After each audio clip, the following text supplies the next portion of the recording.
Bonjour, c'est Alexis de Condat, cabinet de conseil en investissement immobilier. Aujourd'hui, on va voir comment investir en immobilier d'entreprise et commercial.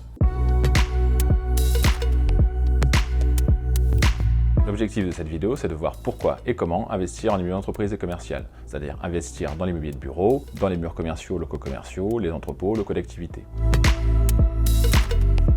Trois raisons. La première, c'est diversifier son patrimoine. Vous avez peut-être déjà investi dans du logement ou d'autres types d'actifs, actions, obligations, et l'idée d'investir en une entreprise, c'est pour une diversification. L'autre objectif, ça va être de rechercher plus de rendement. Généralement, l'immobilier de bureau, le commerce, les entrepôts offrent des rendements supérieurs au logement. Et troisième et dernière raison, ça va être une gestion moins fastidieuse. Le logement, il y a un turnover de locataires qui peut être assez compliqué à gérer. En immobilier d'entreprise et commercial, on a une gestion qui va être un peu plus simple.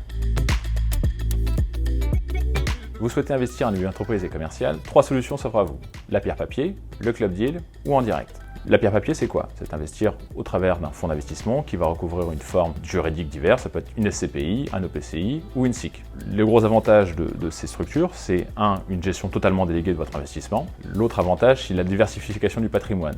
L'inconvénient majeur, c'est une gestion qui est totalement déléguée. Vous n'avez donc pas la main sur la stratégie d'investissement, sur les actifs qui vont être achetés. Et autre inconvénient potentiel, vous avez des frais qui peuvent se montrer assez importants sur ce type de structure. La deuxième alternative pour investir en immobilier d'entreprise et commercial, ça va être investir dans des club deals. Le club deal, c'est quoi? C'est vous rassemblez plusieurs investisseurs au sein d'une société, une SCI généralement, et vous allez acheter ensemble un immeuble de bureau, des murs commerciaux ou un entrepôt. Donc là, vous avez des rendements qui peuvent être plus importants que la pierre papier, que la SCPI ou l'OPCI, mais vous avez aussi plus de risques, puisque vous n'investissez ensemble que sur un seul et même actif. Donc s'il est défaillant, le risque va être important. Autre désavantage, c'est la revente de vos parts sociales, qui peut être potentiellement difficile.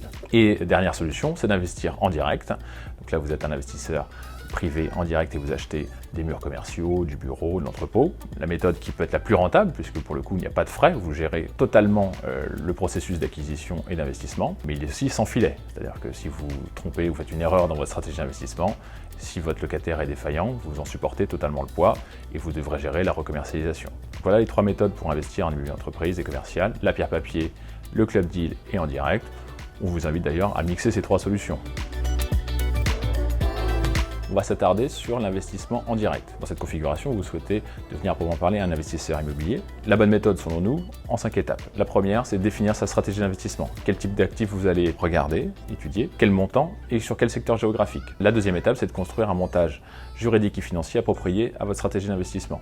Ensuite, il va falloir se construire un réseau d'apporteurs d'affaires, des brokers, agents immobiliers ou autres, qui vont vous apporter des opérations d'investissement. Quatrième étape, analyser ces opérations d'investissement. Il est important de se construire une grille d'analyse afin de déterminer les bonnes opérations. Et la cinquième étape, pour les opérations qui vous intéressent, c'est d'entrer dans un processus d'acquisition, audit de la documentation, signature d'une promesse de vente et 2-3 mois après, signature de l'acte authentique et paiement du prix. En conclusion de cette vidéo, si vous souhaitez investir en immobilier d'entreprise et commercial, trois solutions s'offrent à vous. Un investissement totalement délégué avec la pierre papier, un investissement partiellement délégué avec le club deal ou investir en direct en totale autonomie.